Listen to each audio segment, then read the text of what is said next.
ঋতাভরী নিজেই এক সাক্ষাৎকারে জানিয়েছিলেন, প্রেমের চেয়ে ভয়ঙ্কর আর কি হতে পারে।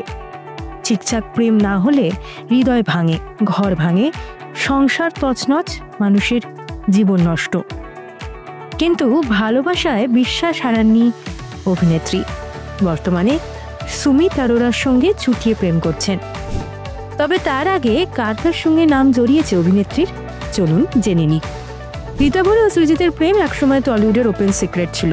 বিভিন্ন পার্টিতে, এয়ারপোর্টে ক্যামেরা বন্দী হয়েছেন জুটিতে। টলিউডের ঋতাভরী ও ডাক্তার তথাগত চট্টোপাধ্যায়ের প্রেমও বেশ চর্চিত ছিল। সম্পর্ক নিয়ে কোনোদিনই রাগঢাক করেননি অভিনেত্রী। সোশ্যাল মিডিয়ায় তথাগতর সঙ্গে বিশেষ মুহূর্তের ছবিও শেয়ার করেছেন বহুবার। শহরের হাসপাতালের বিশিষ্ট মনোবিদ তথাগত। ঋতাভরীর সঙ্গে প্রথম আলাপ এক ক্লিনিক উদ্বোধনে, তারপর ধীরে ধীরে বন্ধুত্ব, প্রেম। প্রথম প্রেমের প্রস্তাব দিয়েছিলেন তথাগতই। জানা গিয়েছে দুজনের বিয়েও নাকি ঠিক হয়ে গিয়েছিল, কিন্তু পরে সেই প্রেম ভাঙে।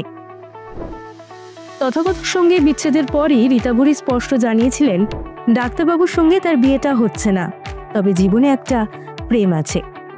টলিপাড়ায় গুঞ্জন ছড়ায় ঋতাভরীর জীবনে সেই ভালোবাসার মানুষটা নাকি সংলাপ লেখক, একই সঙ্গে পরিচালক, শাহরুখের একেবারে কাছের মানুষ।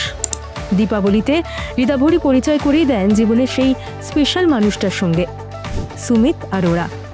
মুম্বাই ইন্ডাস্ট্রির মানুষ সুমিত।